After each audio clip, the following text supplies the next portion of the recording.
नमस्कार। आज हम देखेंगे कि आयुर्वेद में मलाई के क्या गुण कहे गए हैं और मलाई खाने से हमें क्या फ़ायदा मिलता है। तो मलाई के बारे में भाव ऋषि भाव प्रकाश निघंटु ग्रंथ में लिखते हैं कि मलाई से वायु और पित्त रोग दूर होते हैं। यानी जिन लोगों के स्किन ड्राई है, बाल रूखे होते हैं, एड़ियाँ फटती हैं या जॉइंट पेन है, हड्डियाँ कमज़ोर हैं, बैक प्रॉब्लम है, चोट मोच दर्द है, या जिनको नींद नहीं आती और जिनकी पित्त बढ़ी हुई है, यानी जैसे जिनके पेशाब का रंग पीला है या जॉन्डिस है या मुंह से दुर्गंध आती है, एसिडिटी है, मुंह में खट्टापन बना रहता है, तो इन सभी लोगों के लिए मलाई खाना विशेषकर लाभकारी है। आगे ऋषि कहते हैं कि मलाई लेकिन कफ की वृद्धि करती है। तो आप अपने नेचर को ध्यान में रखें। अगर आपकी प्रकृति कफ की प्रकृति है या आपको सर्दी जुकाम नज़ला बलगम इस तरीके की समस्या है, दमा अस्थमा, तो फिर आपके लिए मलाई खाना फ़ायदेमंद नहीं है। उस कंडीशन में आप मलाई को अवॉइड करें, या अगर आप खाना ही चाहते हैं तो कभी कभार खाएं, बहुत ही कम क्वांटिटी में खाएं, और खाना हो तो उसके अंदर आप थोड़ी काली मिर्च मिला करके या सौंठ मिला के खाएं। और ऋषि कहते हैं कि ये पचने में गुरु होती है, यानी कि पचने में भारी होती है। तो अगर आपकी डाइजेस्टिव पावर अच्छी है, आपके हजम करने की शक्ति अच्छी है, तो आप मलाई खाइए। लेकिन जिनकी पाचक शक्ति बहुत ज़्यादा कमज़ोर है, डाइजेस्टिव पावर वीक है, तो उन लोगों के लिए मलाई खाना सूटेबल नहीं है। अगर आप फिज़िकली एक्टिव लाइफस्टाइल आपका, आप एक्सरसाइज करते हैं, व्यायाम करते हैं, योगा करते हैं, चलते फिरते हैं, दौड़ते भागते हैं, तो आपको ये हज़म हो जाएगी मलाई।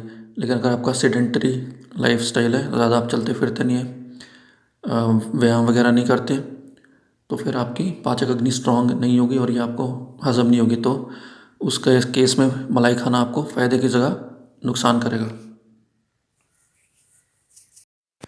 और जो लोग अभी युवा अवस्था में यानी यंग है, और स्पेशली जो अभी टीनेजर्स हैं, बच्चे हैं, तो उन सब के लिए मलाई खाना विशेषकर लाभकारी है। बच्चों की ग्रोथ और डेवलपमेंट में भी ये सहायक है। ये बलकारक है, यानी शरीर की ताकत को बढ़ाती है। तो जो लोग भी फिज़िकल कमज़ोरी और वीकनेस महसूस करते हैं, जिनको थकावट जल्दी हो जाती है, तो उन लोगों को अपनी डाइट में मलाई को शामिल करना चाहिए। ये आपके शरीर को ताकत देगी। और ऋषि कहते हैं कि ये आपकी ब्रीहण करेगी, यानी शरीर को ये मोटा भी करती है। तो जो लोग वज़न जिनका कम है, जो बढ़ाना चाहते हैं अपना वज़न, तो उनके लिए भी बहुत ज़रूरी है कि अपनी डाइट में किसी न किसी तरीके से वो मलाई को ज़रूर शामिल करें। और आगे ऋषि कहते हैं कि ये धातुवर्धक भी होती है, यानी आपकी जो सप्त धातु है, रस रक्त मांस मेदा आदि, इन सब धातुओं को ये बढ़ाएगी, आपकी मसल्स को स्ट्रॉन्ग बनाएगी, आपकी हड्डियों को स्ट्रॉन्ग बनाएगी।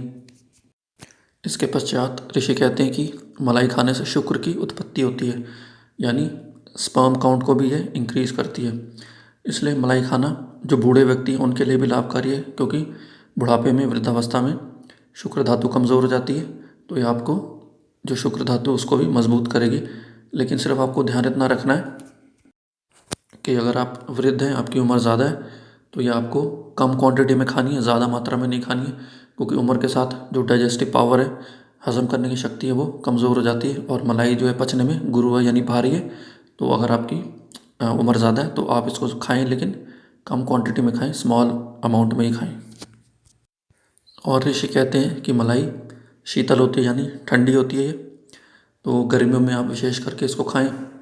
और साथ में ऋषि कहते हैं कि ये स्निग्ध होती है, यानी कि इसमें चिकनाहट होती है। तो आप देख सकते हैं कि मलाई खाने से कितने सारे हमें लाभ मिलते हैं। तो ये थी आज की हमारी जानकारी। अगर ये आपको जानकारी अच्छी लगी है तो आप इसे लाइक करें, शेयर करें, और until next video, take care, bye.